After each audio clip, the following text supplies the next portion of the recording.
Hey, y'all, listen, I'm here. It's Saturday. Happy Saturday, y'all. You know, I figured I did all my errands. I think it turned to rain. It was snowing a little bit in Jersey. It was like a snow sleet thing coming down. But I figured, you know, I did all my errands. Everything is done. I figure I'll pop through and we have a quick little show. We just chat a little bit, have a quick little show. You know, this Twitch the Boss family, from the Ellen DeGeneres show. Unfortunately, he took his own life. But I want to get into this story. Well, let me back up. Listen, welcome everybody. It's Saturday. It's trending topics. It's called Family Battles and Tragic Loss. So I want to bring this Twitch boss family conversation to the table tonight, more so that we can have a conversation of being in good graces with your in-laws. Being, once your child chooses a mate, you gotta accept that if you want to be in their life, and if they have any children, you want to be in your grandchildren's life, you gotta accept who they chose and keep it pushing, or you may get pushed out of their life. Because unfortunately, if something happens to your child, the spouse has the right to make all the decisions. It is what it is.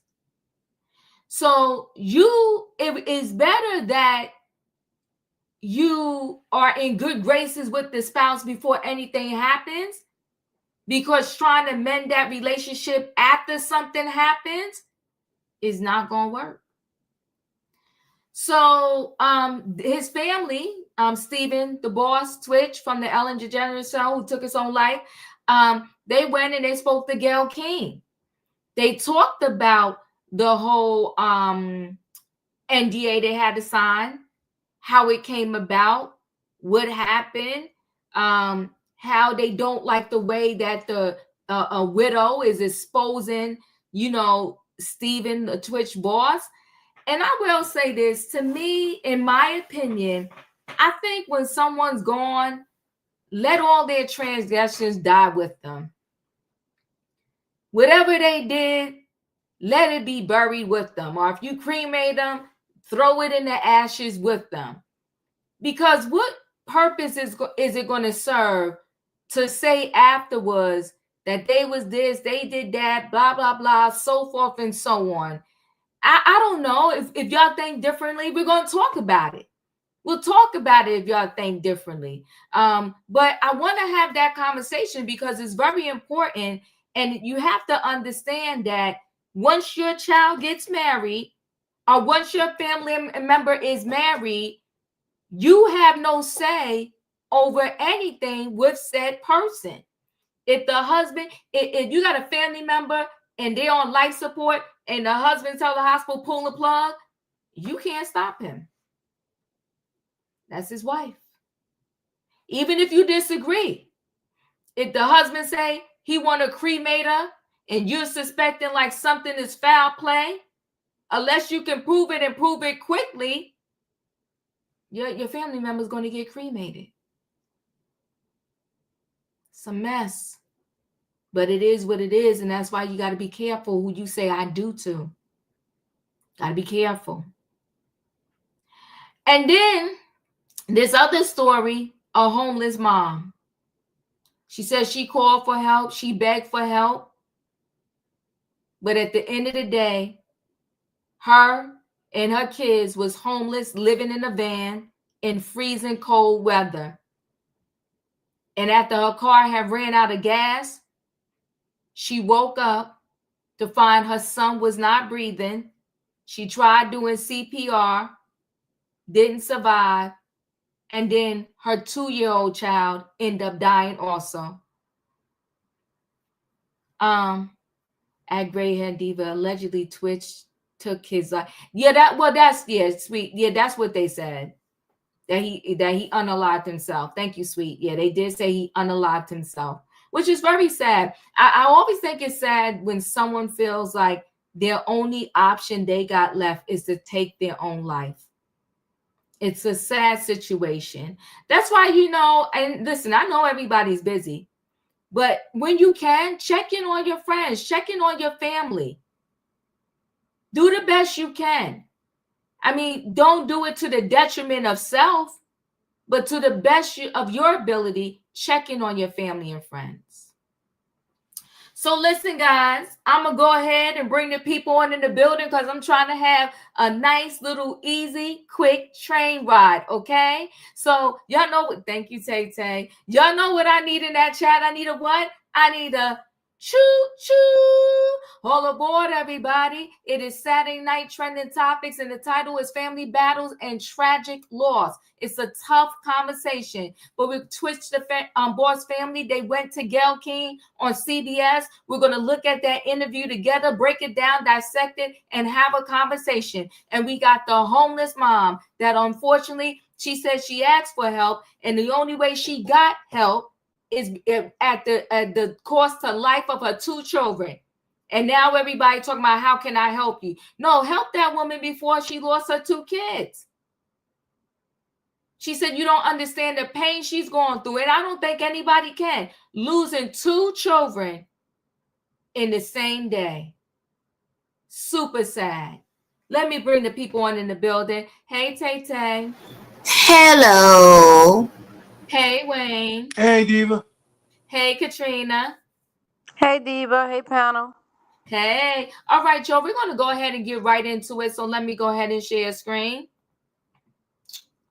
So we're going to take a look at this interview that Gayle King did with Twitch the Boss Family. It's interesting. It brings up a lot of dynamics. It's sad. And so listen, let me tell you something. Even those individuals that want to sit around where they're separated, but they didn't physically get a divorce. I've known people that been separated for 10, 15 years, but didn't get the divorce yet.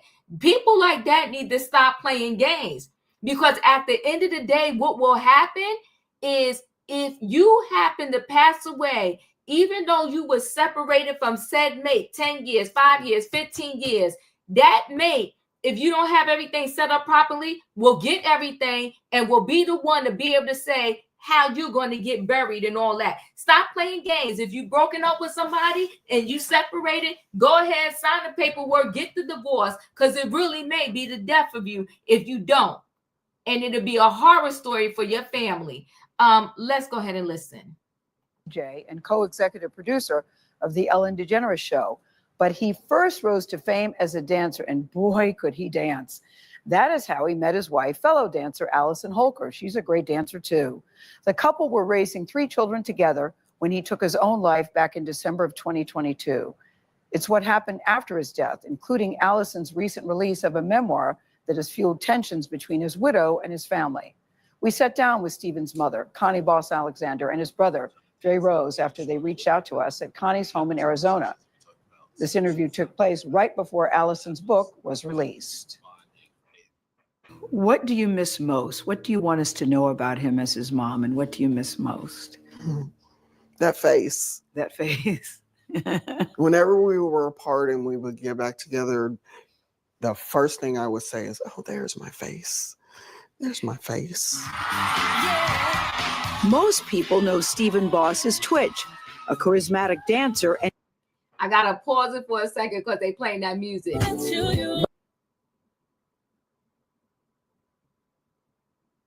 Look at him dancing with his mother. I'm sorry, you're kind and caring, you know, and I know that sounds cliche, but he truly was kind and caring and always wanting to make sure you were okay and taking care of you. We're a very affectionate family, so very affectionate. He always kissed me on my forehead. Yeah. You know, I miss that. Yeah. Connie last texted with Stephen on Monday, December 12th, 2022. She says it was an ordinary conversation. They talked about work and his children's Christmas list. The next morning, Connie says she got a phone call from his wife, Allison Holker, asking if she had heard from him. Hours later, he was found dead in a hotel room with a self-inflicted gunshot wound. Connie's brother, Alan, told her the terrible news. And I just remember Alan saying, Connie, he's gone. Mm. And I just dropped.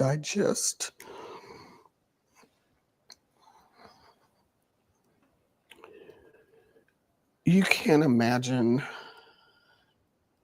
those words. I can. Connie says she is still processing Stephen's death and what she says happened next when she flew to California to be with Allison and the children. The intent was to grieve together, be a family together, because we were family, we were boss.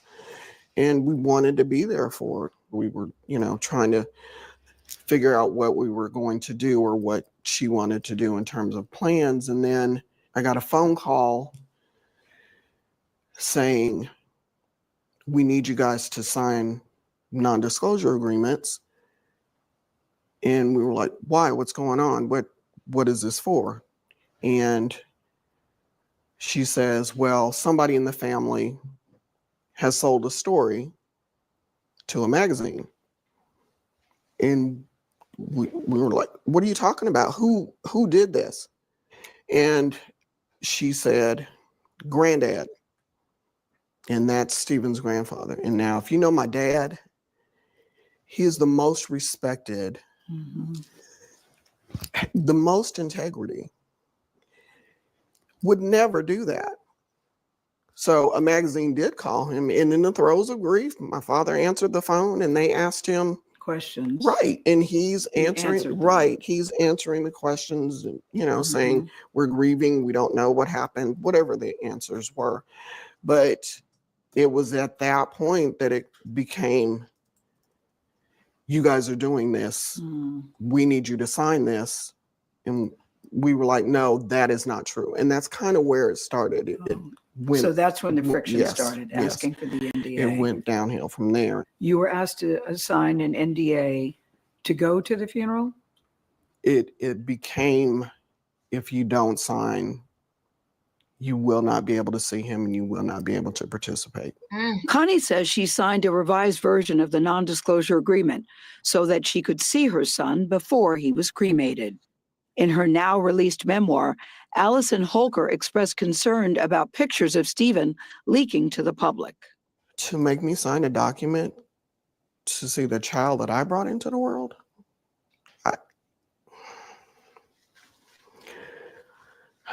I can't even put into words what that feels like. And, you know, this was a sensational story. So definitely there are going to be people out there who would take advantage of that. So I truly understand that. I guess my issue with it is that we are family. I'm his mother. What did you honestly think I was going to do? You know, his brothers, his grandparents, his uncle, his aunts. What did you think we were going to do? Now, just over 2 years since Stephen's death, a People magazine article has become a new point of contention. It included details from Allison's book about Stephen's marijuana use, and Allison allegedly finding a, quote, cornucopia of other drugs in the home he shared with her and their 3 children after Stephen passed. And when you read it for the first time and heard it, what did you think? How did you react? Immediately it was, oh my God. And then it was, this is going to be out there for the kids to see. The People article also included details about Stephen's private journals, where Allison says he alluded to being sexually abused as a child. I guess my thought is, first of all, that was his story to tell. Were you aware that that was even a possible issue for him? You know, No. in the People article, there she alludes that he may have been, that he seemed to indicate that he had been sexually abused by a trusted male figure in his life. No, You were not aware No. of any of that. no. Those details were also a shock to Stephen's younger brother, Dre Rose. So did you know about any of these issues before the People magazine article came out? Cornucopia of drugs, including mushrooms, pills, and other substances, implying that he had a serious drug issue. I knew that recreationally he's used or tried things. That wasn't a shock to me. This cornucopia of drugs that had to be Googled, we don't even know if we don't know anything to be true. Finish that sentence. We don't even know if those were his? Yes, I mean, really, Mm-hmm. it's hearsay. It's someone else's version. And if that is the truth, there could have been a better way to bring that to the family, and then we discuss, what that meant. So you wish there would have been a conversation with the family, Yes. that I found this. Yeah, huh? Did Do you know were- anything about it? Were you aware of possible sexual abuse in his No. childhood? You knew No, nothing that was about new. that. That That was a shock to you was to hear new. that. Yes. It was a shock to me. It was a shock to our father. Because when that comes up, it's like, well, hold on, a Who male was figure it? in A the male family. figure, Right. yeah. So now you have our family looking at each other like, well, what happened? And Mhm. we didn't know anything of that nature. Mhm. When we talk about drugs, and she didn't use the word that he was an addict, but she did say that there were a lot of drugs. Couldn't she have known things about him that you two didn't? Mom wouldn't know, you wouldn't It's a know. possibility. I mean, The they were wife married. often knows more than the family, even as close as the family is. You don't give her a pass on that she may know things that you all didn't know I think about him. there are things that she knows that we didn't know, but also know that there are things about him that she didn't know. Dre, who worked with Stephen, says his brother would often confide in him about struggling with issues like imposter syndrome, and together they would come up with ways to tackle his insecurities. He says Stephen told him that those conversations were difficult with Allison. So in my opinion, our conversation that he had with me, he felt silenced, like he couldn't get it out. He felt silenced in his own home, you're Yes, saying? often. Mhm. Often. I mean, he loved his wife. He Yeah. loved those kids. Yes. And he would definitely give them his last. But in any situation in which you can't have a conversation and get resolved, it becomes one-sided. And I believe, because you asked about their relationship, I can say that there were many conversations, there was no resolve. Mhm. But he would always say to me, this is life. The lights are on. I'll figure it out. A lot has been made about the NDA, that the family was asked to sign an NDA, to go to the funeral, to have the wake. What is your take about this NDA? The NDA made my brother's life and experiences pretty much intellectual property. The family shared a copy of the initial confidentiality agreement, which Dre says was sent by Allison's assistant 3 days after Stephen's death. It names Allison Holker, her family, and Stephen Boss as beneficiaries, and says that confidential information about their professional or business endeavors, personal lives, and any photographs, films, or videos cannot be disclosed, even in the course of casual discussions, to any person or entity. In a revised version of that NDA, the Boss family and Allison's team changed the terms of the agreement from an unlimited time frame to apply only to the information learned between the time of Stephen's death and his memorial service. It was presented to us as, we don't want pictures at the wake and funeral and things of that nature. That's a fair request. Two things can be true. But Yeah. if you have that in the beginning of the NDA and then in the fine print, it says all these other things that are included, that's the concern. After the People magazine article was published, members of the Boss family and the public began reacting online. Allison Holker put out a statement in response to that backlash, saying in part that she hoped by sharing the full story, maybe I can help someone else who might see themselves or a loved one in Stephen. What do you say to that? I see no accountability in that statement. I see no accountability in the fact that the family had to find out about these things in the manner that they did. And if that is what you want to convey or share to the public, bringing up someone's journal entries, that's not how you expose it. There could have been, hey, this is my experience and I want to let people know what to look for. Mm-hmm. But to use my brother's name and make it seem like he had this serious addiction problem and his sexual abuse allegation, that could have been true. That could have been true, but that isn't, I don't think that's the reason why my brother isn't here today. You don't? Why do you think your brother isn't here today? I think that's a question for Allison. I was like, whoa. That's a question for Allison. What is he trying to say? But let's continue. What are you saying, Dre? I think she knows more than us because she was there. She knows his last known whereabouts. She knows the last conversation they had. So the way to heal, because ultimately you want to see your grandchildren and you want to see your nieces and your nephews. So what do you do to heal this? And I'm not even saying it's all on you, but what can be done to heal this? Extend the offer for a conversation. Right? I feel like we've extended our hand the past 2 years and there hasn't been consistency. Extended outside of social media. Outside, oh yes. Yeah, outside of social media. There's many messages and phone calls where we've been left unread or not acknowledged. Mm-hmm. So to me, it's change behavior. Like if you make an act that shows kindness, if you embody the spirit that my brother had of kindness and love and light, give that light to his family. You want to help people, help his family heal, because we're going through it as well. Now, in a statement Connie Boss Alexander sent us after finishing Allison Holker's book, she said in part, "Devastated does not begin to describe my pain. I am blindsided and heartbroken by the cruel, reckless implications in her book, which not only dishonor my son's memory, but also inflict irreparable harm on our grieving family." In a statement to CBS News, Allison Holker says this: "Connie has and will continue to be a positive and loving figure in Allison and Stephen's son, Maddox, and daughter Zaya's lives. From grandparents' day at school to family lunches, ice cream dates, and Stephen's brother Cameron's video game meetups with Maddox. We hope to continue these traditions over the years and work together to keep Stephen's memory alive." Now, when they reach out to me, neither one of us were interested in doing a Let's Bash Allison interview, and I don't think that's what this is.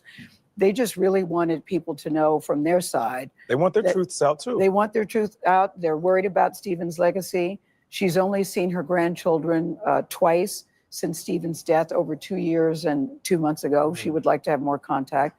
We should point out that the autopsy report showed no drugs or alcohol were found in Stephen's system at the time of his death. That was very important. They wanted people to know that. So it's a family in pain, I think, on both sides. And I'm hoping that they can figure out a way that they can come together so that they can heal. Yeah. They are all dealing with the grief and the trauma of what happened. Yeah. It's unfortunate. Because it was a shock. I do feel for Stephen's family. I do. My heart breaks for them. Yeah. That's his blood. Yeah. Yeah. I'm really hoping they can find a way to come together and put all this, and there is a lot, as just laid out, for the kids, for nothing else. Yeah, it's hard to hear that they learned those things in the media the same time we all did. Difficult sit down, but you did a good job. Oh, thank you. Ooh, it's a lot. It's a lot. And I do agree, if she's into healing, if you want to teach the world to perhaps learn a lesson by you writing this book, but when you want the family to heal first, if you're really into healing, Tay, your thoughts on this whole situation. I can hear the mama pain. She said, "I'm gonna miss that face." She gonna miss her son.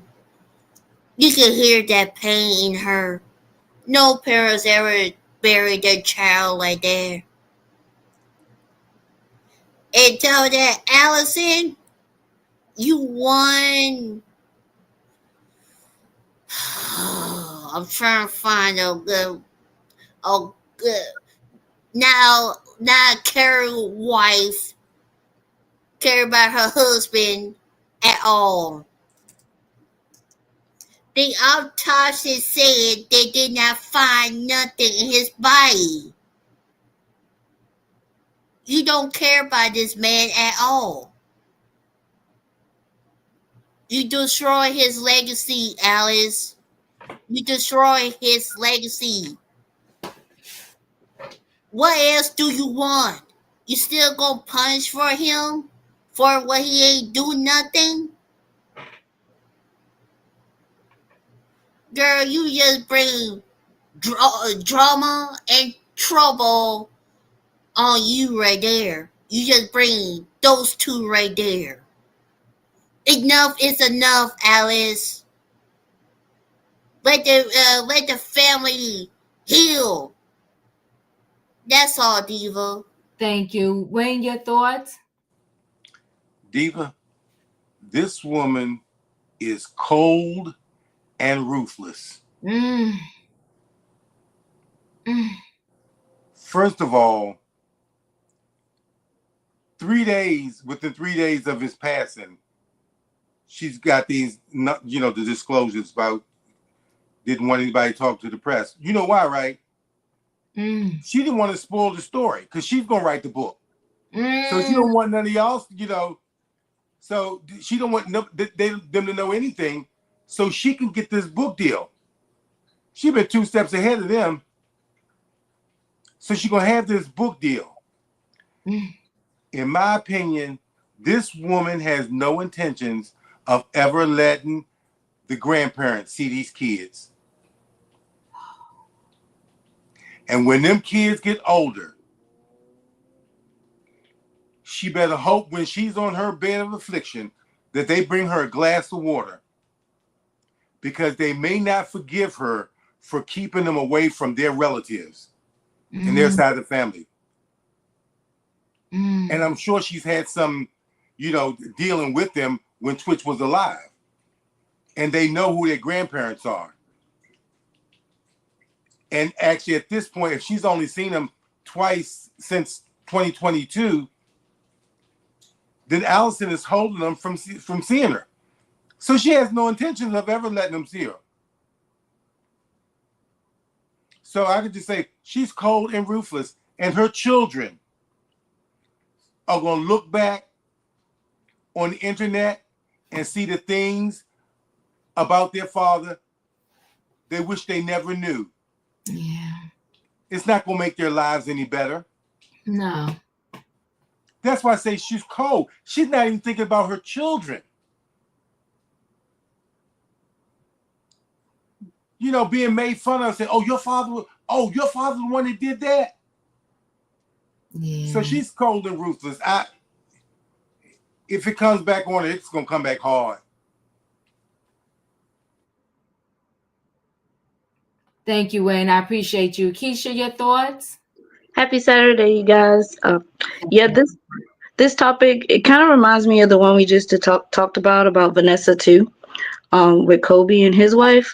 Okay, but just like Wayne said, you never know, especially when it gets towards the end or even tomorrow, like for the family, same with Vanessa, you never know who's going to go first just because the person's older or the person's younger. She might go first, or especially in Vanessa's case, they don't have their father, they won't have their parents, they don't have the sister, but now they got the grandma. Because I think you said on the last story, his father passed away. So now it's just the grandma. But with this guy, they have the grandparents. Those kids might need those grandparents one day. And it's kind of sad when families get in these little rifts and it carries out all the way to the end. And so I think that's horrible. And I do think the stuff that's in the book, I think she should have definitely discussed it with the family first to see, if they were okay with her exposing all those different things. And then they maybe could have edited things that they want in and things that they don't want in. But on the other hand, I'm not really, in support of what she did. But on the other hand, I think it could be a cultural thing too, because I would say in our community, we're kind of like keep things behind closed doors, or don't talk about that in public, or don't do that. Not my family is like that too. When my grandma was sick and my mom, well, she died from Alzheimer's, but at first, you know, I would call, talk to my grandma, ask my mom. She's like, "Oh, yeah, she's just sick." Or why she doesn't want to? Oh, we don't need to talk about that. Nobody needs to know her business, you know, outside stuff. And you hear that a lot in our community, especially if it's shameful or something like drugs or abuse or SA abuse. Then people don't want to share it, which I understand that. But sometimes it could be helping, but she could have framed it in a different way, you know, to make it a helpful book. So sometimes I can kind of see that in our community. And then the other thing, I wanted to ask a question to you and the panel. So it's kind of interesting you brought this topic because I've seen a couple different things, but it was a movie on Netflix that I watched, and a couple different other things about euthanasia and assisted S. And so I thought about, I'm like, okay, obviously, you know, I'm a religious person too, and we're not supposed to commit that. But do you think it's selfish, or who are we if a person really doesn't want to be here to tell them not to take their life? Like if the person really, but we tell them, okay, go get some help, check on your loved ones. They may be lonely. They may be lonely. They might not be lonely. They might just don't want to be here. But I know euthanasia and assisted S is not that. You know, it's about terminally ill people that they make those decisions. But what about people that just don't want to be here? Like, who are we to tell them, no, you need to stick around for me? So do you think that's selfish on our behalf to keep somebody here if they really just don't want to be here? It might not be any psychological or mental things. They might just want to go. So I don't want to get too far off the subject because I brought this onto the panel to really say that it's very important, in my opinion, for people to make sure you're connected with your families, right? And so that perhaps when tragedy comes, you're not so broken and disconnected that you can come together and figure out, what do we do at this moment now that tragedy has arose?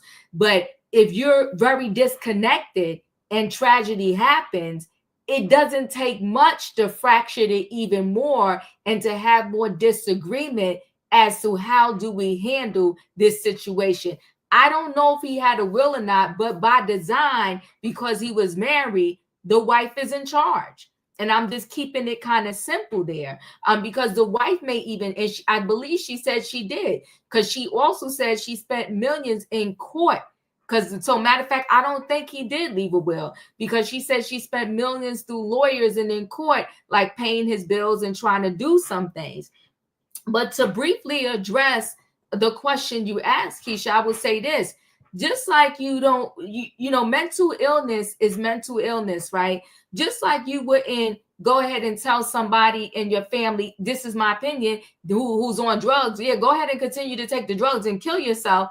I would not encourage a family member who feels like they no longer want to be here to go ahead and just take that route. That's me personally, right? Because it's a mental illness. It's something in them that has them thinking they don't belong here. They no longer want to be here. And I'd rather, me personally, let's work with that. The reason why you think you don't want to be here anymore versus in saying, oh, just go ahead, don't be here anymore. I think that internally, tWitch was probably dealing with a lot. His own brother said in the interview, he felt like he was an imposter. But I wonder why he felt like he was an imposter, like he wasn't himself. Did he feel like because the world thought he was this bubbly person who loved to dance, that maybe he didn't want to dance anymore for the people and he felt like he couldn't stop because he would be letting down the people? I would have had greater conversations as to why you feel these things versus to tell you to go ahead and stay in pain and feel or take yourself out of this pain. I don't think it's selfish ever to tell somebody that it's okay is to live on. Now, illness is a different thing. Some people just get tired of fighting and waking up every day sick and not feeling themselves. But again, I don't want to get too far off track. That's my best quick answer I can give to the question you had. So Julius, your thoughts on this interview that the family did, and them saying that pretty much if Allison, she wants to heal the world, but how about let's heal the family first? Your thoughts, Julius? My heart breaks for his mom. And I know that when she found out the news, she had that scream that nobody really wants to hear a mother scream. Mm. And she said that word that she said, why? Why didn't I go first? Why did it have to be my child first? Mm. No matter at what big age, any mother would ask that. I'm sure John McCain's mother did, and she recently just transitioned. She very eloquently articulated her points. Even through her grief, she said, I just wanted, and let me tell you something. The point that she got across, she wanted to be there in love, to be there for Allison, and to honor her son. But when we were first told, we were told the family was drifters. We didn't hear nothing from the family. I don't remember that people's interview when he first died. I have zero recollection of that. And to me, I could tell they were shocked at some of the claims in Allison's book. But I will say this, Allison's going to get her karma. Because not only did she inflict karma, not only did she inflict harm on tWitch's mother and brothers and grandparents, she did it to her own kids to make herself look like an angel. To me, and this is just me, I would journal my toughest times with my partner, but even if he was a public figure, in the way she's going about it, I would not write it in a book. And I have to say, even though I don't rock with Gayle King like that, she brought out the autopsy. 0 substances in his system. That completely contradicts Allison's claim that he has substances in his system. She was so quick to defame him in that book. And I said it in the chat. I said, this public backlash is just the start of her karma. She has spiritual karma coming her way, and it's not going to be good. And like Mr. Wayne said, when those kids get good and older, they're not going to want nothing to do with her. They're not even going to want to give her a sip of water. They're not even going to want to go to the grocery store to make sure she has food in her cupboards and fridge to make sure she has the proper nutrients that she needs. Because not only did she do harm to tWitch's family, who's shown through this interview that they loved her as family, she did harm to her own kids while chasing behind her affair partner. If I'm right, he's still married to his wife, who didn't even want her. She did all this for what? For what? tWitch, and I got to give his mom credit again. I'm sorry. I know I'm going over my time to presentation.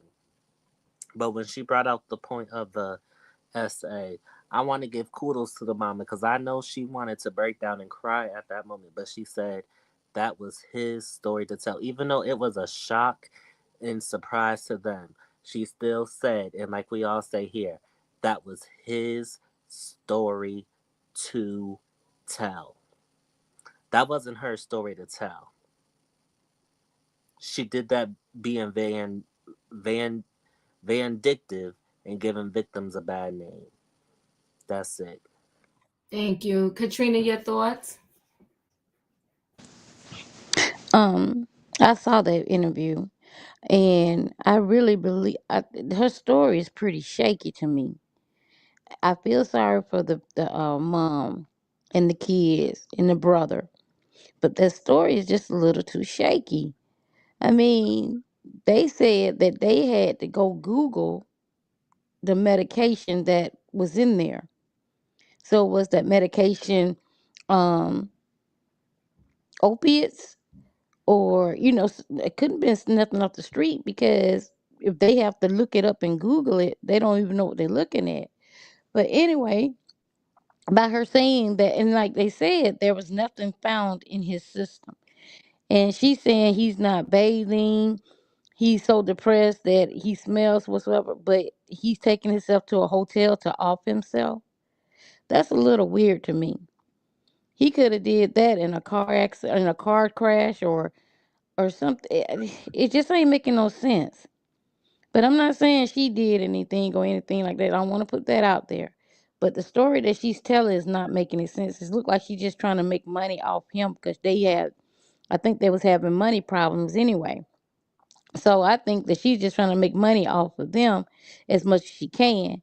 Because if you truly loved your husband, you would be worried about building up the family instead of writing a book trying to make money. And then you saying you giving it all to this organization or something, which I don't believe that you're planning on doing. And if this man is gone and you had these secrets, he had these secrets, why tell them? He can't dispute anything that you're saying. You can say anything. How we know it's true? We wasn't there. He's not here to explain himself. He's not here to answer these questions or rebuke what you're saying. It's not making no sense to me. Her story is not making any sense to me. I'm just not getting it. Because if a person is on substances, they're not going to leave these things behind, especially if they going to a place to unalive themselves. Most of them don't even want to be in that state of mind when they're doing it. They want to be in an altered state. So that's what I don't understand when she's saying that she found all this in his closet and all that. If you found all this in his closet and all that, why didn't you turn it over to the police? If you found this and you put it in the book, why you? He's going. What is the police really going to do with it? No, I'm But just saying. But I'll circle you back though, because the question at hand is the family now. With this interview, and I'm pretty much saying that, you know what, she should have spoke to them. Exactly. Should have tried to heal him with them. So I want to exactly. Yeah, I get what you say. I'm coming back to that. Yeah, that's what I'm saying too. Instead of writing a book, why didn't you go to the family and try to build up with the family and let the family knew what was going on before he did something to himself? Why didn't you alert them? Why didn't you say, I need help with him? Can y'all come over? Can you talk to him? Can you do something with him? I don't want to see anything happen to him. If you cared about this person, you would have got them family members involved if you couldn't do anything to help him. So that's what I'm saying. Well, her story is not making any sense. I feel sorry for the parents and for his mom and the brother and everybody and the children. I feel sorry for the children, because as if Lakeisha was saying, what if something do happen to you and the kids are out there? And then they got to get with their grandmother, which time they have lost because your selfishness. I get it. I really get it. And it's sad. And like you said, if he's not here, let it die with him. Let him rest in peace. You dragging this man's name over the mud, and it's not in a good way. You're not even saying anything good about him. Let this man rest in peace. That's all I got. Thank you. All right, guys. I'm gonna move on to my next story. And I'll just say this. I just pray that if you're out there and you are estranged from, your in-laws, or you have children and maybe they didn't marry the person that you would have wished they would have married, make amends. Figure it out. Make it right. It's their life. If they married a person, you don't have to love it, but try to learn how to like it, so that if a tragedy happens, you're not in this particular position where you're trying to make amends with this person and the person you love is gone. Because funerals and death is hard enough to deal with anyway. If strange relationships usually don't get better during those times. So I'm going to go ahead and roll into the last story. And the last story is a mom who unfortunately was homeless. She did seek out for help. No one seemed to be able to help her. And then help came, but help came after 2 of her children were already gone. Very sad. Let's take a listen. Grieving mother trying to cope with a heartbreaking family tragedy is speaking out tonight to 7 News Detroit. She had been living in a van parked at the Hollywood Casino parking garage with her 4 children when the unthinkable happened. 2 of them died from what appears to be hypothermia. 7 News Detroit reporter Brett Cass telling us the mom says she tried to get help for her homeless family, but no one answered the call until it was too late. I lost the one who made me a mother. I lost a 2-year-old. I'm dying inside. It hurt. I feel like my heart is breaking. And I have 2 more kids to live for. It's been a long journey for Tatiana Williams with an even tougher battle ahead. She spent the last 3 months living in a van with her children. And I regret having to sleep out there so bad. I tell them I'm sorry, but I tried. I tried to keep hotels. I tried to pay people to stay there. It wasn't working for me. 1 a.m. on Monday morning, they parked at the Hollywood Greektown Casino parking garage in below freezing temps. Overnight, the car ran out of gas, and the next day, her 9-year-old son was not breathing. I tried to give him CPR, and I was just giving him CPR. I just kept saying, Petty, don't leave me. Don't leave me, please. After a friend helped take him to the hospital, her 2-year-old daughter was also found unresponsive. Both were later pronounced dead from what appears to be hypothermia. She didn't even get to live her life. She didn't get to do nothing. She lost her life because I had to sleep in the car. In a press conference, the mayor and city leaders confirmed that Tatiana did call the city's homeless response team back in November, but nothing ever came of it. At least as far as we've been able to determine so far, the family never called back again for service. And as far as we've been able to tell, our homeless staff never proactively reached out to say, what happened with your situation? Was it resolved? Mayor Duggan is now calling for a review of the city's homeless services, while Tatiana is now in a shelter and her kids are with relatives. It took my 2 kids to die for y'all to help me. It just don't work like that. It hurt losing 2 kids in one night. You know, I don't wish this on nobody. And if you can get help, please go get help. Because I don't want nobody else to go through what I'm feeling. And the new McFall Brothers Funeral Home here in Detroit is providing funeral services for these children free of charge to the family.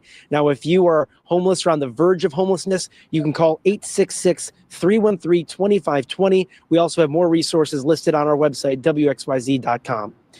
In downtown Detroit, I'm Brett Cass, 7 News Detroit. So sad. So mom was doing all that she knew how to protect her kids. Now 2 are dead after sleeping in a van. I just want everybody to know I love them. Tatiana Williams tells People. Tatiana Williams, whose 2 young children died earlier this week after spending the night in a van at a casino parking garage in Detroit, says that when her kids went to sleep, she thought they were going to be okay.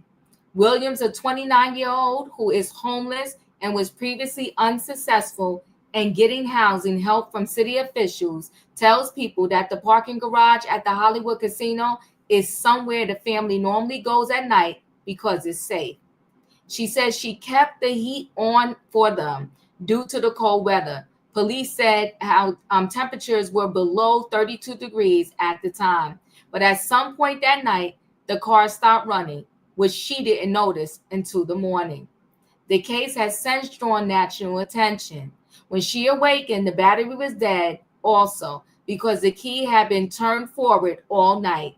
So the car ran out of gas, says Detroit Border Police Commissioner Tamara Liberty Smith, who is also the director of the Detroit Howard Detroit Community Outreach, a transitional housing service Williams was referred to. Smith says that when Williams went to get the kids ready for school on Monday, February 10th, she couldn't get 9-year-old son Darnell Curry Jr. to wake up.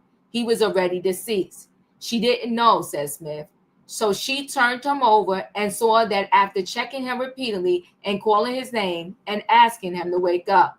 But when she saw stuff coming out of his mouth, Williams says she rushed into the hospital with the help of a family friend who was already at the parking garage to help with their vehicle.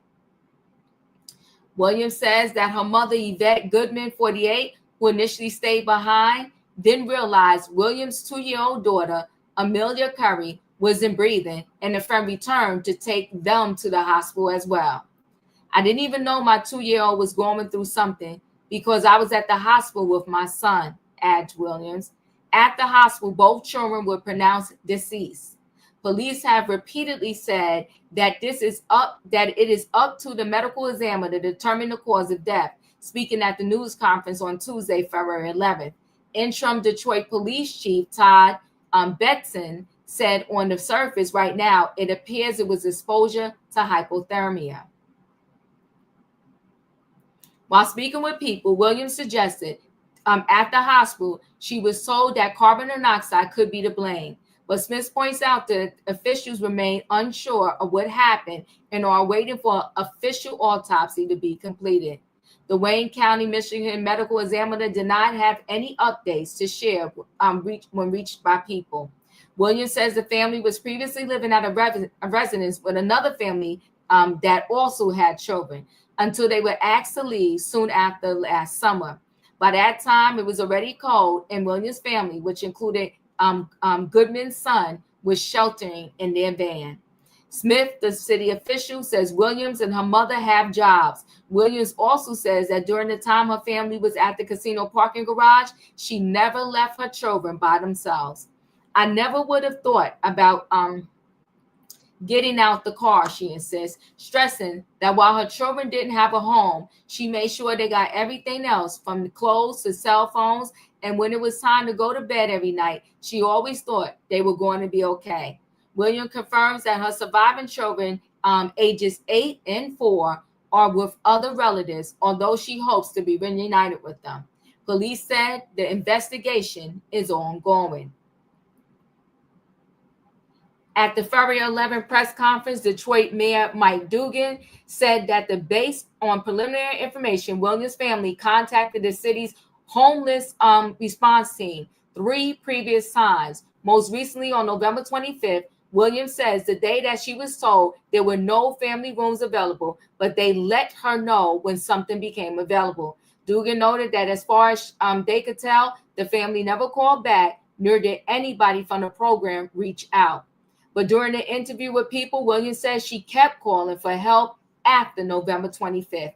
And I believe she did. I think they just don't want to say the truth here, that she was calling and calling and calling. When asked for a comment about Williams' criticisms, a spokesperson for the city of Detroit tells people that until we have all the facts, we were really not able to respond. For now, the history of contact between the mother and her family with the city is the very first piece of what the mayor has asked the deputy mayor and director of housing revitalization to investigate over the next 2 weeks, the spokesperson says. Williams and Goodman are currently staying at the Detroit Power Detroit Community Outreach, an independently owned shelter, Smith tells people. I'm going to make sure that we provide all of the resources that she needs. The plan is to get them straight. I feel that the city owes her that. I know that Tatiana feels that the city failed. Housing is a really big issue. But in the midst of failing her, I feel that we owe her. She was doing all that she knew as a mother to protect her children with no shelter because their vehicle was their shelter, Smith adds. And Tatiana and her mom are working individuals. The children go to school at E-Course, which is outside of the city. She placed them out there in the school district because she wanted them to have a better education from going to a regular Detroit public school. William echoes that saying of her young children, I just want everybody to know I love them. This is a very sad story. Tay, your thoughts? You can skip me on this one, Diva. No problem. Wayne, your thoughts? I can't do this one, Diva. Okay. Keisha, your thoughts? Yeah, this is very, very sad. Like, I don't even know how, I don't have children, but I don't know how I would feel if I went to sleep and you woke up and your kid wasn't there. I can't even imagine that. And nobody thinks about that. And it's freezing. And I hope that they're, a lesson to the city and other cities too, not just that one, to know that when it's cold, people need help. We need more shelters available. At my old job, I remember it was cold, and I walked out, and this is in Atlanta, in an area where I've lived for a long time. But the homeless population there's so many more people homeless than there was before because of the economy is horrible. And the whole sidewalk, it was probably like 5:30, was like lined up with homeless people. Then I went in Walmart, the whole Walmart parking lot was full. And I was just like, this is crazy. And it's a shelter down the street. But just like this young lady's case, it was full. So they had to start turning people away. So I went and I bought them some food and some heating, those little heating pad things from the Dollar Tree, because it was so cold. I felt so bad, it was horrible. But we need more shelters, and places need to do some things about the homeless population besides just giving up on them. On the flip side, I don't know, I'm kind of iffy about the young lady. She does seem like she cares. I wonder if when they do the investigation, she kind of seems like she might have a substance problem. So I don't know if she might have put those kids first. She might have thought she did, but at the same time, I feel like there's probably more she could have done. I know she probably wouldn't have wanted to call CPS on herself, but at that point, when she knew she couldn't take care of them, that's something she should have done. I feel like put them first instead of herself, because now the situation has escalated to, a worse situation than she probably could have ever thought about. So, I mean, I think there could be more to the story that may come out that we might not know about. But I think there's kind of more to the story, because even when I was giving those homeless people things, I went in to give some of them things, came out, and some of them didn't even want the stuff to keep them warm. They just wanted money to maybe buy substance or do other things. I'm not saying that's her. We don't know. But I think there could be more to the story. But I think she probably should have did more for those kids. Maybe the schools could have helped out, but she should have probably called CPS on her kids. And this should be a lesson to young ladies out there. If you know you have kids already that you can't support, don't have more. There's protection out there. Just make sure you don't do it. Take care of yourself. Don't have more kids if you know you can't take care of them. That's it, Diva. Whew, thank you. I appreciate you. Julius, your thoughts? My heart goes out to her because I cannot imagine. And also, it's a heartbreaking situation. I don't have the words. I hope for her 2 other kids and her, therapy is a must, not a month. Ooh, Lord have mercy, is a must. And I hope that she's able to find housing. Thank you, Julius. Katrina, your thoughts? Yeah, this is a sad story. And I was just wondering, and I'm not saying that she should have, but I would have went in the casino and told them that I am homeless. My kids are cold. I'm not saying the casino would have helped her or anything like that. I'm just saying I would have tried, especially knowing that it's 32 below. And I'm shocked that she didn't freeze. If the kids was suffering hypothermia, I'm surprised that she wasn't suffering hypothermia. Was she really in that van with them kids, or was she inside the casino? And Well, I'm not saying that let me just hold on 1 second. I want to do this for this mother, right? Because there were other kids in the van. It was other kids in the van that survived. Okay. Okay. So we don't know. So how in the world did them two? But Okay. you don't know. That's the thing. Yeah, that's what You I'm both saying. can catch your cold, and somebody could be deathly ill from the cold, and the next person will not be. I mean, this mother did try to reach out for help. Oh, I'm not saying that she didn't. Well, That's that's what I not was saying. to say, like, the mother says she didn't leave the van. From what we know right now, she didn't leave the van. She woke the kids up. And this is not the first night she did it. The car ran out of gas. Let's give us somewhat of a break. Go ahead, Katrina. Oh no, I'm not saying no. I'm asking these questions because I'm not saying what she's saying is a lie. It's not true. I'm just asking these questions, and like I said, thank God I never been in that position, but in her position that she's in, I was saying to me myself is since I knew she was trying to get help and whatsoever, she's in the parking lot. In the parking deck, and it's 32 below. I would have took a chance of going in there and asking the people at the casino, letting them know my children in this van is cold. And I know she was running the van all night to keep them warm, to keep the temperature warm in the van. I don't know. It's a sad story. I feel sorry for her. I feel sorry for the children. I feel sorry for anybody that's going through that because me, myself, personally, know what it feels like. And I guess a lot of people on this panel and the people in the chat know what it feels like to lose somebody that you love. I'm just saying, I would have tried that. I know she took steps to try to help herself, but she couldn't get no help. I would have still took one more chance and went in there and asked the casino to ask them like, my kids in this van, it's cold, it's below. I've asked people at the shelters, could my kids just come in and warm up or whatsoever? They could either say no or they could have said yes, but I still would have asked that. And I do feel sorry for the kids. I do feel sorry for the mother because that's a sad situation. But I would have tried one more thing. And I know she probably was depressed because everybody kept turning her down.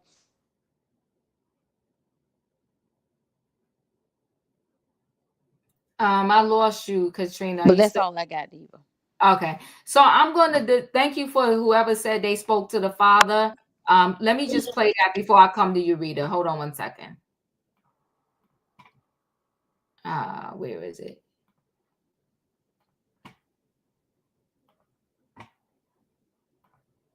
We're going to turn to our other big story of the night. A father speaking to us tonight after learning 2 of his kids died from exposure to the cold in a casino parking lot.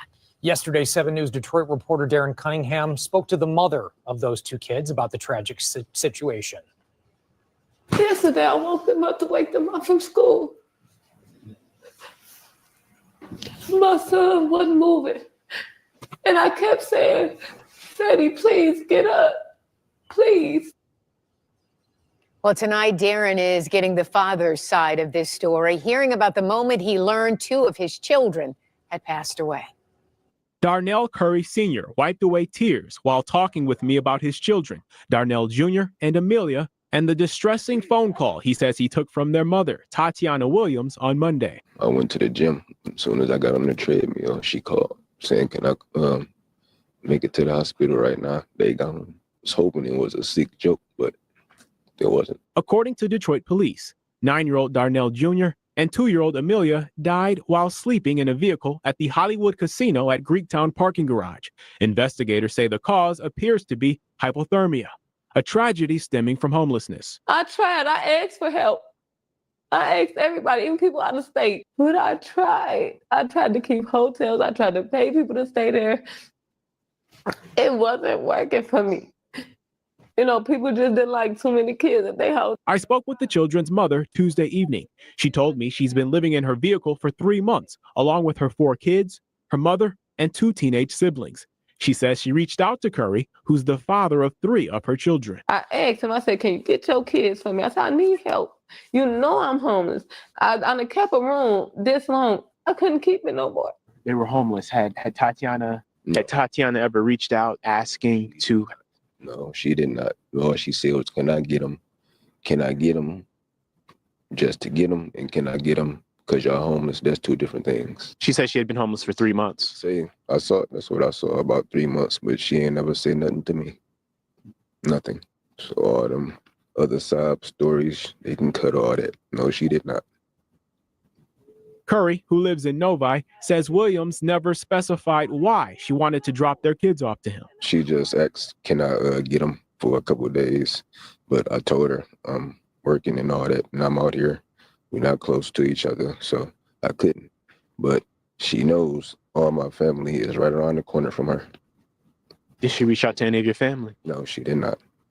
and she knows she could have, like we always used to do. He says the last time he held his children was a month or two ago, and that they typically FaceTime, moments he will miss. And there's a police investigation into this.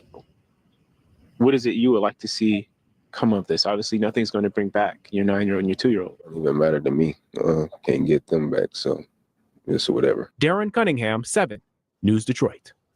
No, you cannot get them back. Our heart aches for this family. I mean, there's so many people reaching out, trying to help. And I would just say, I mean, to anybody in our community, if your children are cold and go inside somewhere, beg for help if you can, so nothing like this ever happens again. And as I learned today, there are shelters in those kind of situations, even if it's not ideal. Shelters are your best policy at that moment. Shelters, there are churches, there are people who will take you in. And I know she said she asked for help, so we are not blaming the mother, because this is absolute heartache. But I'm speaking to anybody else out there. If you're in this situation, please go beg for help. Go knock on a church door. They will let you in before they let you stay out in the cold, and your children could possibly die. That won't happen. Please knock on a door and ask for help. Yeah, please do. Mm-hmm. All right. Well, thanks whoever in the chat alerted me that they spoke to the father. And he know he wrong. Come on now. She did ask you to come get the kids, but she didn't tell you she was homeless. He can miss me with the nonsense. I don't believe that for 1.2 seconds. Exactly. My screen did shift a little bit. Oh, Julius, did you go? Yes. Okay, Rita P, I'm up to you. Hi, everyone. I'm glad you showed that about the dad, because he is a piece of work. She wanted me to get him just to get him. Anywho, before this went worldwide, I'm sorry, can you guys hear me? Mm-hmm. Okay. Before this went worldwide, I did see a news channel that said that the mom and the grandma were in the casino. I did see that. I want to say I'm praying that I'm wrong. I'm praying that I'm wrong. But right before it hit, because I saw it again and I'm like, well, I just saw this. And then, the kids were outside and I said, I hope she's aware that they're going to investigate the heck out of this. They're going to pull cameras. You are at a casino. There's nothing but cameras. Mm-hmm. And I was going through divorce and stuff and, foreclosure on my home. I live here in Ohio. Never been in this predicament. So this was in 2020. So, of course, the whole world was going through something at that time. Living in a hotel. When you live in a hotel and you call the homeless shelter, they say you have shelter. And I'm like, I don't want to live in a hotel, but I was keeping my daughter in her school system, so she can graduate until, we can get somewhere settled. So we did that for 6 months in a hotel, Red Roof Inn. Then went to family. I moved to another county, stayed with family. And then the homeless shelter, they stated, if you live with family, you still have a roof over your head. I'm like, God, to be more careful. Yes, they do. I'm like, God, to be more careful. I don't want to live with these people. Mm-hmm. You have to call every single day, except for the weekends, because the office is closed on the weekends. But you have to call every day. You have to then lie and say, I am staying in my car. Even though I was sitting in my 80-something-year-old uncle's house. And they said, okay, well, what? And then they said, well, where are you at to go to the bathroom? I said, 24-hour get-go. Because we can at least go into the bathroom, even though I wasn't there. But it's just like, if I'm telling you I'm homeless, what does it matter where we go to the bathroom? Okay. Finally got into the homeless shelter. You stay there 90 days. You have to leave 10 so they can reprocess you back in after the 10 days. So what I did here in Ohio, I said, well, if I'm homeless in the first place to be here for 90 days, then why can't you put me in a hotel for the 10 days because you're going to get my same information back so you can get more money for me to come back in the homeless shelter. Needless to say, they changed that rule because I was going through a divorce, so of course I was resourceful. I sure pulled some paperwork. I'm like, you guys get grant money. Anytime we leave for 10 days, you should be giving us housing. So what did they do? They coupled up with hotels. It was the Knights Inn and Red Roof Inn. So for 10 days, you have to sign a contract stating you can't go out here doing shenanigans for 10 days or you can't get back in the shelter. My daughter and I went in December of 2020, and we finally found a home of May of 2021. So we were in there for 6 months? Wow. And I made sure before I left there that everybody who had to leave after the 90 days for the 10 days to come back in, that they had a hotel over their head. And now I have housing. But that young lady, I pray that what she's saying is true. Mm-hmm. But you have to be extremely diligent. And that POS of a father, she just wanted me to get my kids to get them. Oh, okay. Well, you shouldn't have laid down and spread it wide with her, and you wouldn't have to deal with this. So the tears, I don't want to hear the tears. But I'm God bless those babies. But I'm crossing my fingers. I really hope this young lady is telling the truth. I really do. And that's what I wanted to say. I appreciate you. Thank you so much, and thanks for sharing your story. Special K said, everybody mute for me, please. I'm just getting a little feedback. It shouldn't have mattered what she needed him to get them for. He should have gotten them and taken them to the family house. So no daddy is wrong. Hey, Adiva. Hey, boo. Nice to see you. Your daddy is dead wrong. And he's talking about, oh, my family lived right around. She could have called my family. No, you should have called your family and said, take my 2 kids in. Felicia, your thoughts? Good evening, everyone. It's snowing over here. We're doing good. We're doing good. Yes. I've got so many thoughts here. I wasn't going to come up. I wasn't going to come up because I'm going to be consistent and I'm going to speak my truth. Okay? So there's a whole lot of commentary in the chat about what so-and-so should do, what so-and-so should have done, and blah, blah, blah. Often I speak about being a good neighbor.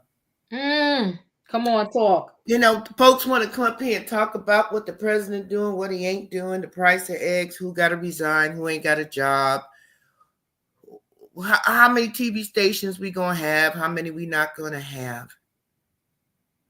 Yet how many people have seen these 4 children suffering and have done nothing?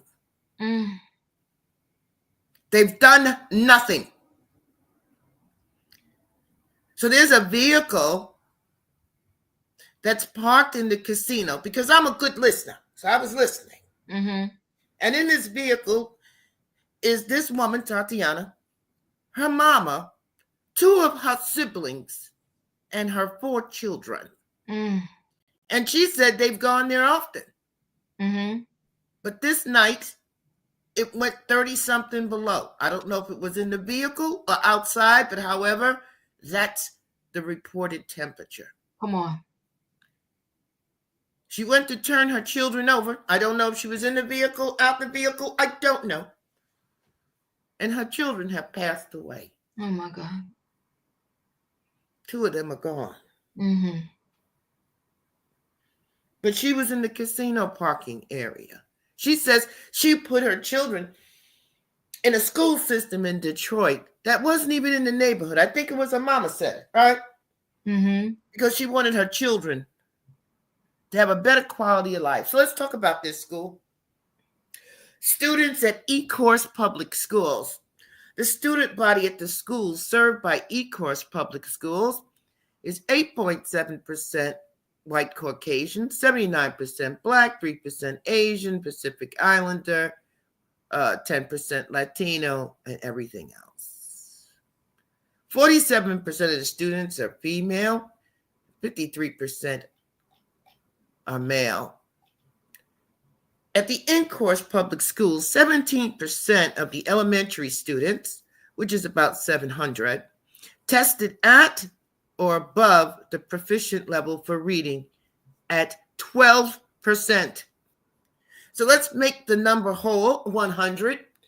12 children out of 100 are at reading level or above. And 19% of the middle students tested at or above proficient levels of reading at 14%. And 6% of the high school students tested at or above the proficient level for reading, and 9% for the math. I've been coming up here for a while now. I give you the data on what a failing school looks like. And now I'm taking this number and I'm saying to myself, you've got 4 children that went to school every day, unbathed, unfed, sleeping in a van in the cold, in the dark every night. And not one of these people in this school reached out to this family or reported this family, these children suffering. I heard the father say, well, she know they right around the corner from her, so they must be right around from the casino. And she could have went there like we used to do. So the father knows that the mother been homeless. Come on now. Because he said, like we used to do. And if you had spoken to your 9-year-old child, they would have told you they've been sleeping in the vehicle. Come on now. So where am I at? Everybody lying. Because according to this story, from nowhere comes her mother, who also has a job. I don't know where the mama worked, because she got a job and the mother got a job. But they all living in these vehicles in the parking lot. It just so happens when she ran out of gas, her mother was there to transport or call somebody to take the child who was in distress, but not attentive enough to have checked on the other children to know that the 2-year-old had also been in distress.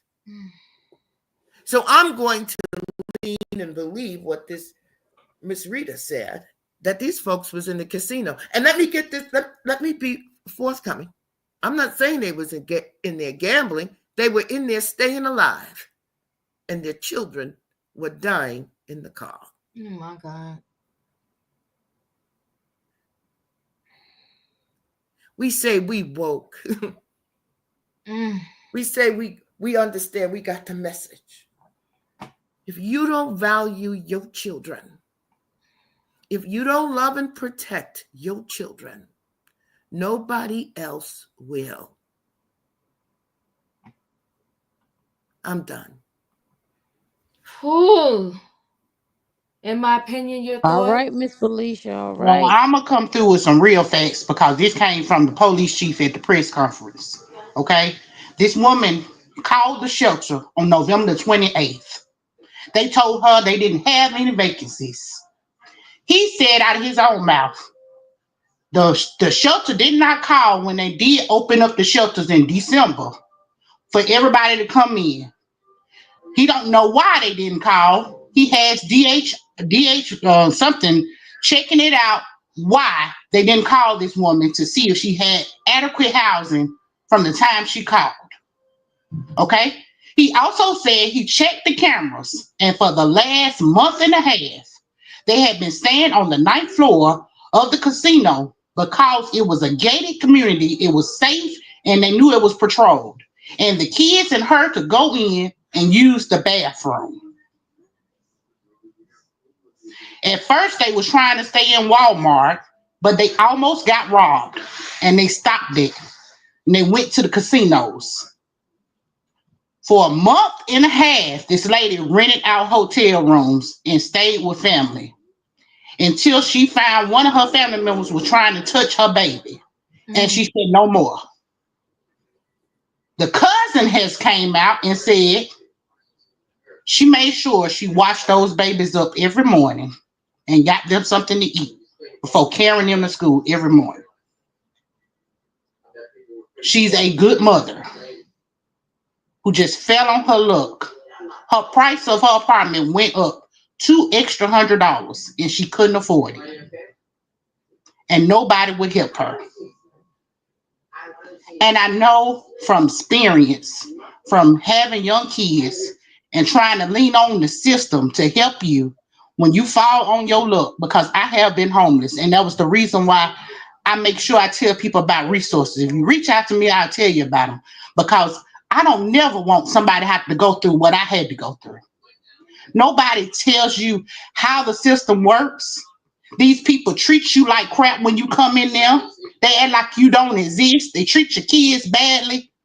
All that is something that's flawed in the system, because you're supposed to be there to help. And then this man got up there and said, we have to see you homeless in order to help you. Why do you have to see somebody's homeless to help them? Is their word not good enough to you? Who would lie to stay in a shelter if they had adequate housing? Who would come to a shelter? It's not a benefit to stay there. It breaks your spirit to stay in a homeless shelter. It broke mine. And I cried every night. And I vowed I'm going to never let my kids be in a situation like that ever again. That man that she calls a baby daddy is a piece of you know what? Because it ain't no way in the world you paying child support because you ain't seeing these kids, because you ain't checked in on them. You don't even know they homeless. Let you tell it. And if she called you to come get them, you ain't telling me this girl didn't tell you she was homeless and everybody knew. They even said the neighbors knew. They said one neighbor said, I wish I could let you sleep in my house, but I don't have an extra bedroom. I'm so tired of people. We always say what somebody should do until you in that situation and you don't know where to turn to. I feel like if that lady reached out for help, she called the right people. I don't care how you want to spend it now that this done happened. You know, you going to check into it or whatever. You told that lady you didn't have no vacancies. And if November the 28th was around Thanksgiving, we are in February. She just got into a shelter. And her kids couldn't stay there. So now they staying with family and she's in the shelter by herself. Now make that make sense. Come on, you better talk. Oh.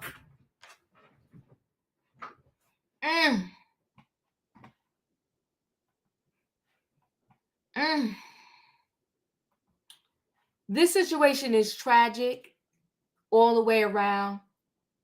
The father, yeah, you said you lost your kids, but you shouldn't have even have did the news conference because you told nothing but lies. 100%, in my opinion, lies detected.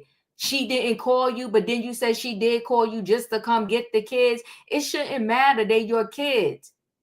If the mother calling you in distress, saying she needs you, come get the kids. And she shouldn't have to call your people who's around the corner. You should have called her back and said, I already called my people who are around the corner for you. And they said, drop the kids off.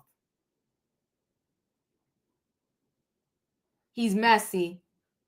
The system failed her. And they failed her again because now her kids are somewhere else and she in the shelter.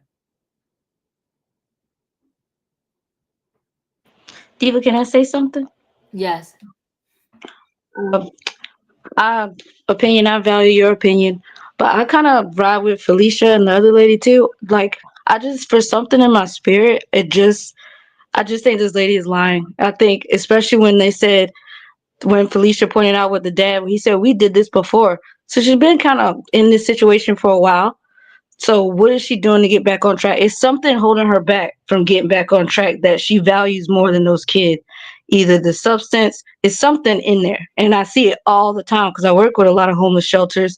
And I told you I've done this, but it's something else in that picture that's holding her back from getting herself back on the right track. I don't know, just something else to the story that I think is going to come out. I just don't believe her. Well, you better go check the news conference. It's all over YouTube, okay? And I'm listening to the police words. This is the police and the mayor. Hold on, everybody. Just hold on 1 second. Let me just say this. So let me say this. She called the shelter. She called the baby daddy. I don't know what else could anybody want from this woman. And let me add this to it too. You know, when I was growing up, they said everybody was about 2 paychecks away from being homeless. 2 paychecks away from being homeless. I personally don't know how some of my friends are doing it right now. And my friends have what I consider to be good jobs. The rent in New Jersey is more than my mortgage. The rent at some of these places is $2,000-$3,000 a month. And that's just their rent. And it don't include the gas, the light, the fact that they got to eat. I went to the supermarket the other day, and I'm fortunate. Like right now, I cook for my mom, but literally it's me, my mom, and my kid is at the college, and whenever time he comes home. So I say all that to say I don't got to buy a whole lot of food. I literally had 1 bag, and I was still trying to figure out, after I finished paying, I'm off to the side looking at my receipt. How did this come up to $100 and something? It was 1 bag. I promise you it was 1 bag. And it wasn't me wilding out with all name brand stuff. Listen, I could get a store brand name in a minute. I had 1 bag. It was $100. And I didn't even have no meat in it. And I said, what the heck is going on? I had to buy myself some Listerine, some toothpaste, some dishwashing liquid. I forgot what else was in there, but I literally was like, 1 bag, $100. Literally, if somebody loses their job today, they could do, they say you're supposed to have 6 months in savings. A lot of people can't even do that because they're just barely keeping their head above the water. And just because she was working and her mom was working, what if y'all both working full-time jobs and together maybe you're only making $60,000? Everybody is not making $100,000, $120,000, $80,000, $90,000. She said her rent went up by $200 and she just couldn't afford it and couldn't keep up. So now you're in the streets. She went to a hotel. The hotel was charging her $100 and something a day. Do the math. 30 days in a month, that's $3,000. All I can say is I have a lot of compassion in this story, and 2 more comes out. I'm not going to judge her and say, oh, she was a crackhead or she was in the casino gambling or whatever the case may be. She was 30 days. It so happened that night dropped really low. And let me say this respectfully, because listen, I go to church. I love God. But I'm going to say this respectfully. I think it was during the pandemic. Or something that happened and people wanted to go into church. And all I can say is, I'm not going to name the church because that's not what I'm here to do. The church doors was closed. It was Hurricane Katrina. I don't want to do that. But I just want to say the church doors were closed. They said, not here, not our church, not today. It was Hurricane Katrina, Diva. Thank you. So all I'm saying here is at the very least, we know for a fact because it's documented. And even in the press conference, the man had to say we failed her. Because he said they claim she didn't call back. She claims she did. I believe her. But then they said we didn't follow up though either. So she called, give me a minute. She called for help. She called the baby daddy. And this man going to stand there and say, oh, she caught, like she was going to party, sir. You know she wasn't. He want to claim he was FaceTiming the kids. You know you wasn't FaceTiming them in their bedroom. He can miss me with the nonsense. And I'm not going to come on down on this mother, because I know what it's like. I don't know if I feel like I told y'all this a lot of times, but I'm going to say it again. Most of my life, I worked 2 jobs. Most of my life, I worked 2 jobs.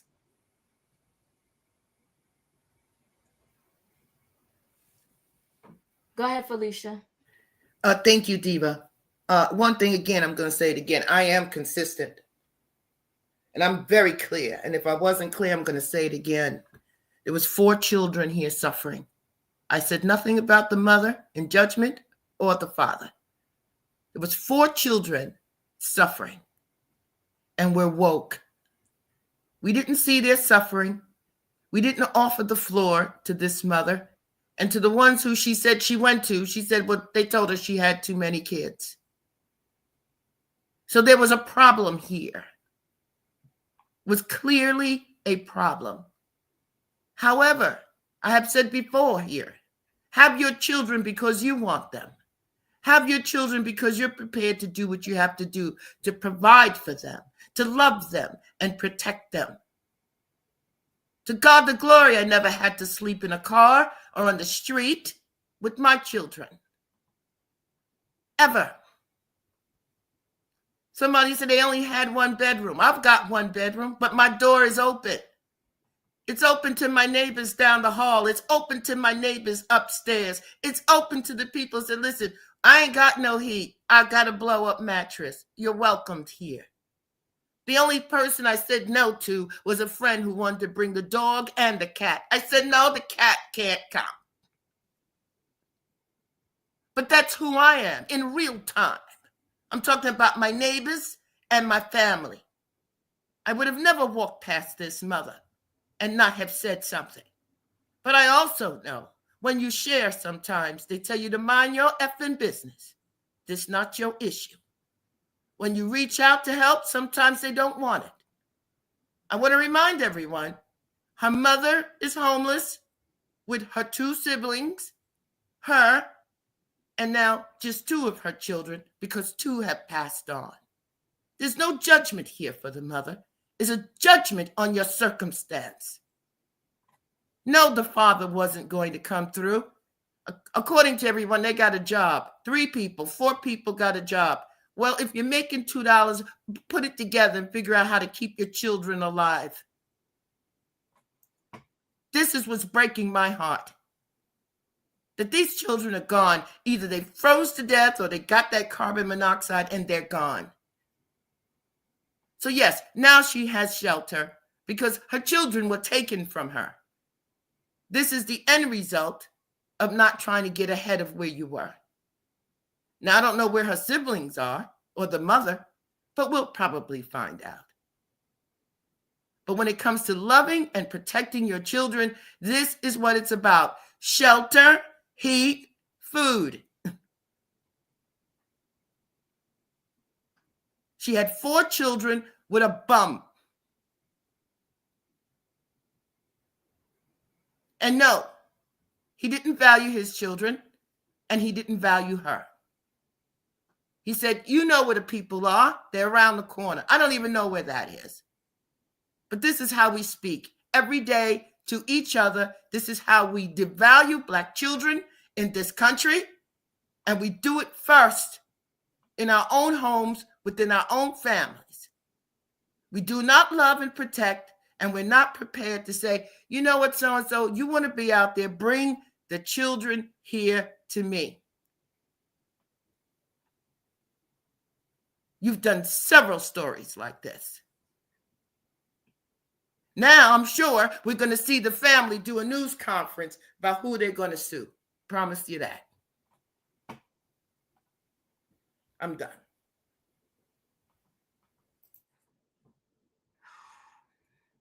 This is a lot.